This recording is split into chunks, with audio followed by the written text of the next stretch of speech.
Hi, so I managed to get my welder working.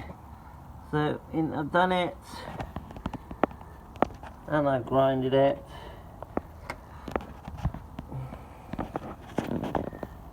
Looks ugly, but when I paint it and cure rust it,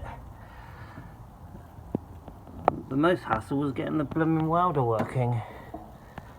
So at least you haven't got these massive gaping holes at the side anymore, which is what you had before. Which the reason I did them was because when I'm putting the petrol tank and the brake master cylinder back in,